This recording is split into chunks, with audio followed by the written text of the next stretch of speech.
far from the epicenter, but the terrifying power just the same.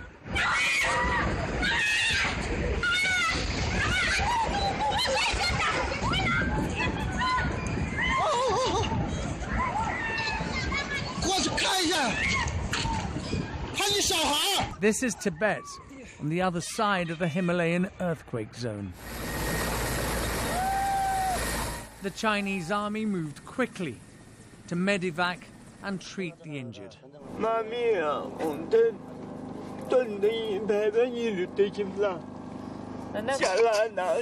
When it happened, my house toppled within the blink of an eye. We lost everything in a minute.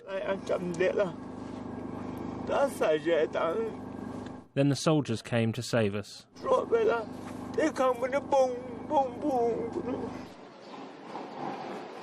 It's been 3 days since the 7.8 magnitude quake struck.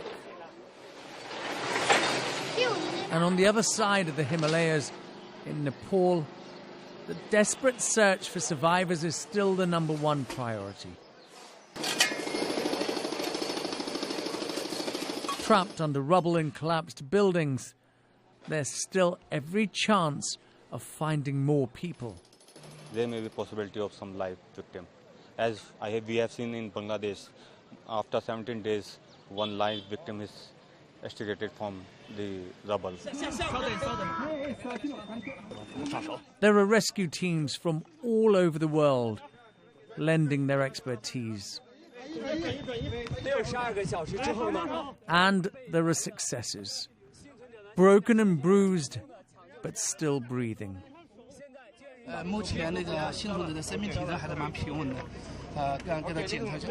For now, the survivor's vital signs are quite stable. We just checked him over and gave him first aid. His leg was trapped for a long time, so we gave him intravenous fluids and oxygen.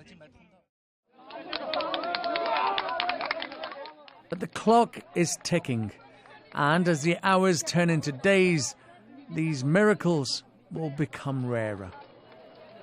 Even now there are people who have been found but still can't be reached. They've been working throughout the night, and there's still a live body in a very dangerous position. It's a collapsed structure.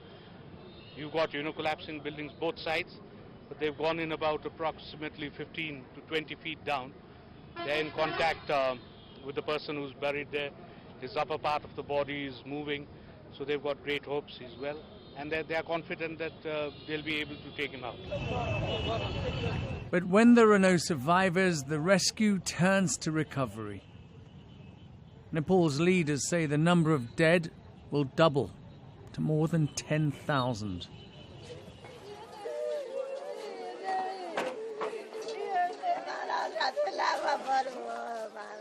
And with sights like this, it's easy to understand why.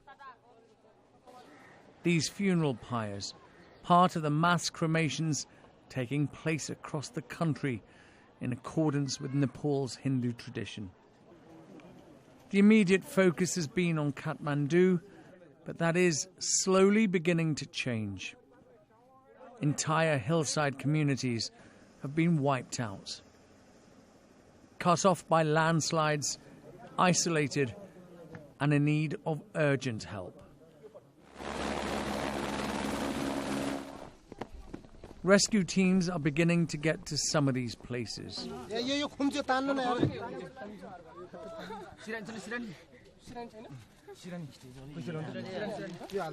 Like here in Gorkha, the epicenter of the quake.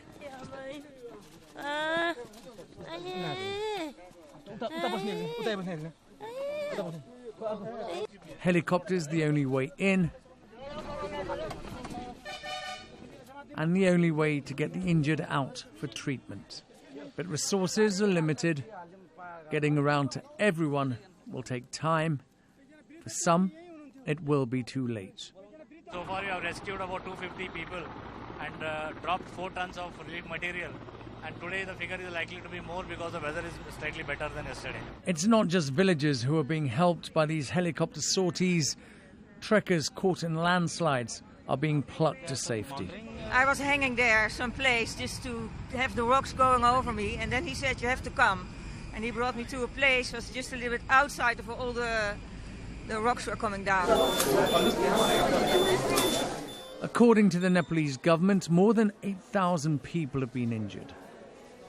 Most have suffered crush and trauma injuries. It hasn't really not become so messy, but if the number of patients rises, then it could be a problem that we would be suffering from lack of bed just immediate post-operatively. Hospitals and medical centres overwhelmed at the beginning of the emergency have now been bolstered by the arrival of international teams, bringing with them much-needed skills and supplies. Even after 4 days, there are people who are still coming to the hospital now. There is a lot of cracked bones, fractures and open wounds after 4 days without any medical treatment.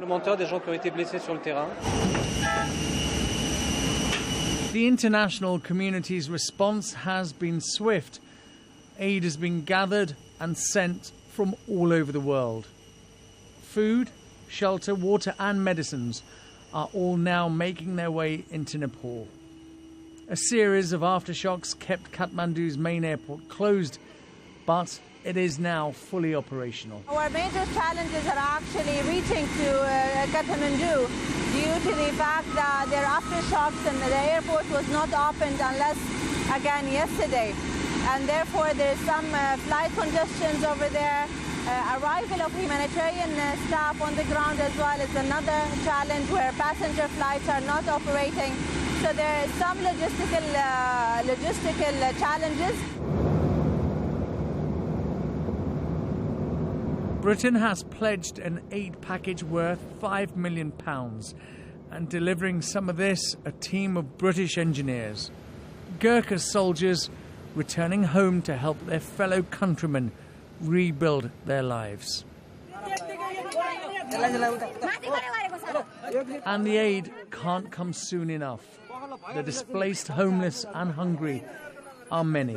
We have been supporting them this morning with drinking water. There are 16 camps here in Kathmandu Valley, and we try to support it with drinking water, but also toilets, hygiene kits and these kind of stuff. And we will also think about food. The spring season is one of the busiest for Nepal's tourist industry. Hundreds of thousands of travellers descend on this small nation to trek her hills and climb her mountains. And many are now only just making it back to the capital, airlifted to safety with horrific tales of what they've witnessed. 2 days ago, afternoon, violent earthquake. Cliffs come down, 4 or 5 porters deceased, buried in the rockfall. We've been there until just an hour ago. The trails are destroyed. A lot of the trails are destroyed. People are stuck. They can't get out. It's very bad. The ground is shaking. What about the ground opens up? And here's why. This is what they faced on the Himalayas. These Everest mountaineers sense something is wrong. Oh. And then, in a few terrifying seconds, they realise.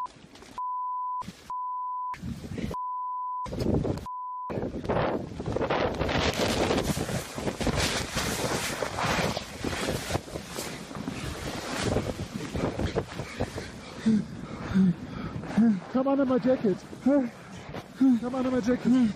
Are you okay? Yeah. You all right? Yeah. A giant wall of snow, ice and rock crashes into their Himalayan base camp.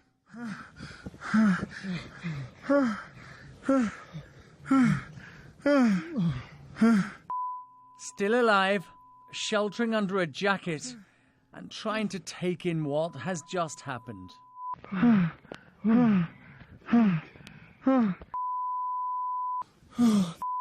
The avalanche spreads panic and confusion. Disorientated climbers scramble, desperate to search for their teammates. No,